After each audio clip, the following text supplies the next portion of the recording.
Hi friends, welcome to my channel. Liquid propulsion systems centre LPSC నుండి మనకి త్రివేంద్రం నుండి ఒక నోటిఫికేషన్ అయితే రావడం జరిగింది.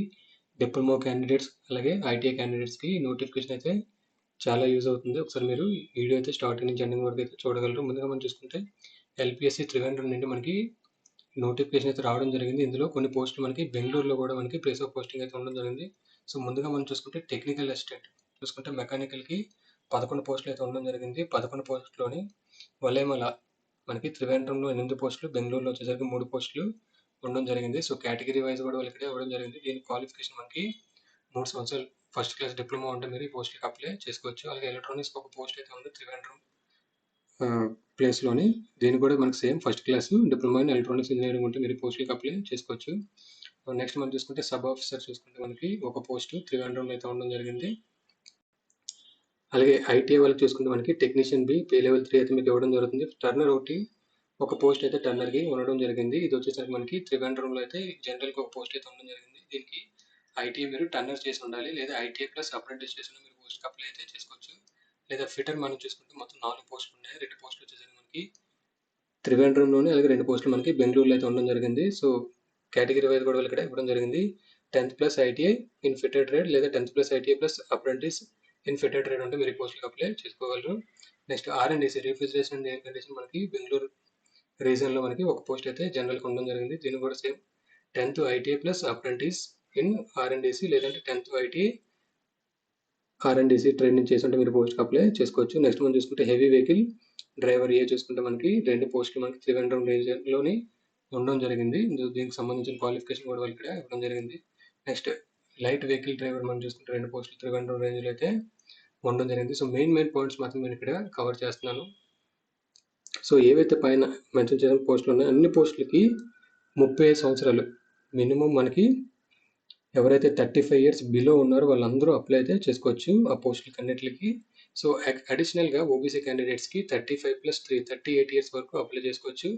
అలాగే ఎస్సీ ఎస్టీ వాళ్ళకి 35+5 40 ఇయర్స్ వరకు అప్లై చేసుకోవచ్చు. బట్ ఏజ్ రిలాక్సేషన్ అనేది మీ పర్టికులర్ ఏదైతే పోస్ట్కి పెడుతున్నారో ఆ పోస్ట్ మీకు పోస్ట్లో మీ కేటగిరీ ఉంటే మీరు ఖచ్చితంగా మీకు రిలాక్సేషన్ అయితే పొందగలరు. నార్మల్గా మీరు అన్ని పోస్టులకి 35 ఇయర్స్ బిలో ఉంటే మీరు పోస్టులకి అయితే అప్లై చేసుకోవచ్చు. వీళ్ళు ఇక్కడ మనం చూసుకోవచ్చు ఈడబ్ల్యూఎస్ అలాగే general categories date of birth, అలాగే OBC date of birth, SC ST candidate date of birth కూడా వాళ్ళు ఇక్కడ పోస్ట్ వైజ్ అయితే మీకు ఇవ్వడం జరిగింది. సో మీకు కన్ఫ్యూజన్ అయితే రావాల్సిన అవసరం లేదు. వచ్చినా కూడా మీరు బాక్స్ ఏదైతే కాలం ఉందో చూసుకుంటే మీకు క్లారిటీ అయితే రావడం జరుగుతుంది.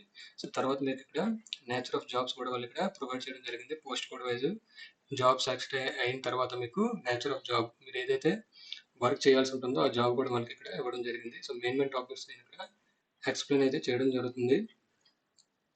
సో ఎవరైతే reservation against SC ST OBC EWS అలాగే physically handicapped ex servicemen candidates against పోస్టులకు అప్లై చేస్తున్నారు వాళ్ళు సర్టిఫికేట్ అయితే మీరు ప్రొవైడ్ చేయాల్సి ఉంటుంది ఆన్లైన్ అప్లికేషన్లోని.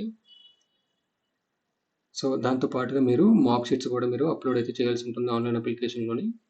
అలాగే సెలక్షన్ ప్రాసెస్ మనం చూసుకుంటే రిటర్న్ ఎగ్జామ్ ఉంటుంది. రిటర్న్ తర్వాత మనకి స్కిల్ టెస్ట్ ఉంటుంది. సో రిటర్న్ ప్లస్ స్కిల్ వచ్చేసరికి మనకి ఏవైతే టెక్నికల్ ట్రేడ్స్ ఉన్నాయో వాళ్ళకి మాత్రం రిటర్న్ ఎగ్జామ్, దాని తర్వాత స్కిల్ టెస్ట్ అయితే ఉండడం జరుగుతుంది. స్కిల్ వచ్చేసరికి qualifying nature, main merit list వచ్చేసరికి మనకి రిటర్న్ బేస్ మీద మీకు మెయిన్ మెరిట్ లిస్ట్ అయితే మనకి ప్రిపేర్ చేయడం జరుగుతుంది.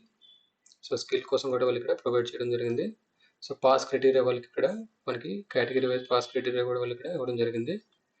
సో ఇంపార్టెంట్ పాయింట్స్ మాత్రం నేను ఇక్కడ డిస్కస్ అయితే చేస్తున్నాను. నెక్స్ట్ హౌ టు అప్లై చూసుకుంటే మీరు ఆన్లైన్ అప్లై అయితే చేసుకోవాల్సి ఉంటుంది. సో అప్లికేషన్ మనకి ఆన్లైన్ అప్లికేషన్ వచ్చేసరికి 12 ఆగస్ట్ నుండి 26 ఆగస్ట్ వరకు మనకి అప్లికేషన్ అయితే అవైలబుల్ అయితే ఉండడం జరుగుతుంది. సో చాలా తక్కువ టైం మనకి ఇక్కడ ఆన్లైన్ అప్లికేషన్ అయితే అవైలబుల్ అయితే ఉండడం జరుగుతుంది. అది కూడా మీరు ఇక్కడ గమనించగలరు. అలాగే నెక్స్ట్ మనం చూసుకుంటే పేమెంట్ ఆఫ్ ఫీజు ఏదైతే పోస్ట్ కోడ్ 792, 793, 794 ఉన్నాయో వాళ్ళు 750 రూపాయలు అయితే ఫీజు అయితే పే చేయాల్సి ఉంటుంది. సో ఫీజు వచ్చేసరికి female, SC ST PWD ex servicemen క్యాండిడేట్స్కి ఎటువంటి ఫీజు లేదు. సో రిమైనింగ్ క్యాండిడేట్స్ ఎవరైతే ఉన్నారో వాళ్ళు 750 రూపీస్ పే చేయాల్సి ఉంటుంది. ఎగ్జామ్ అటెండ్ అయిన తర్వాత మీకు 500 రూపీస్ అయితే రీఫండ్ అయితే అవ్వడం జరుగుతుంది. సో మీరు ఫీజు చూసుకుంటే 250 రూపీసే, బట్ మీరు పే చేయాల్సిన 750 rupees after completion of your exam మీకు రీఫండ్ అయితే 500 రూపీస్ రావడం జరుగుతుంది. అదే పోస్ట్ కోడ్ ఏదైతే 795, 799, 795 to 799 ఉన్నాయో వాళ్ళు 500 రూపీస్ పే చేయాల్సి ఉంటుంది. సో 400 రూపీస్ మీకు రీఫండ్ అయ్యి 100 రూపీస్ మీకు డిడక్ట్ అయితే అవ్వడం జరుగుతుంది after completion of exam. So remaining same మనకి ఫీమేల్, ఎస్సీ, ఎస్టీ, పీడబ్ల్యూడీ క్యాండిడేట్స్కి ఫీజు ఎగ్జామ్షన్ అయితే ఉంది. సో రీఫండ్ వచ్చేసరికి మీకు బ్యాంక్ అకౌంట్లో అయితే రావడం జరుగుతుంది. సో మీరు ఎవరైతే ఎగ్జామ్కి అటెండ్ అవుతారో వాళ్ళకి మాత్రమే మీకు రీఫండ్ అయితే ఇవ్వడం జరుగుతుంది. సో మీకు ఆన్లైన్ అప్లికేషన్లో మీకు బ్యాంక్ డీటెయిల్స్ కూడా అడగడం జరుగుతుంది. ప్రాపర్గా మీరు బ్యాంక్ డీటెయిల్స్ ఇచ్చేలా ఉంటే ఖచ్చితంగా మీకు రీఫండ్ అయితే రావడం జరుగుతుంది. సో ఇంపార్టెంట్ డేట్స్ మనం ఇక్కడ చూసుకుంటే ఆన్లైన్ అప్లికేషన్ మీకు ఆల్రెడీ చెప్పడం జరిగింది. ఆఫ్టర్నూన్ 2:00 నుండి మనకి 12 ఆగస్ట్ ట్యూస్డే నుంచి అప్లికేషన్ అయితే స్టార్ట్ అయితే అవ్వడం జరుగుతుంది. లాస్ట్ డేట్ వచ్చి చూసుకుంటే సేమ్ ఆఫ్టర్నూన్ 2:00 26 ఆగస్ట్ 25 ట్యూస్డే వరకు మనకి అప్లికేషన్ అయితే అవైలబుల్లో అయితే ఉండడం జరుగుతుంది. ఈ నోటిఫికేషన్ మీద ఎటువంటి డౌట్స్ ఉంటే మీరు కింద కామెంట్ సెక్షన్లో కామెంట్ చేస్తే నేను రిప్లై అయితే మీకు ఇవ్వడం జరుగుతుంది. ఈ వీడియో మీకు నచ్చినట్లయితే లైక్ చేసి షేర్ చేయండి. నా ఛానల్ ఎవరు సబ్స్క్రైబ్ చేసుకోకపోతే సబ్స్క్రైబ్ చేసుకోండి.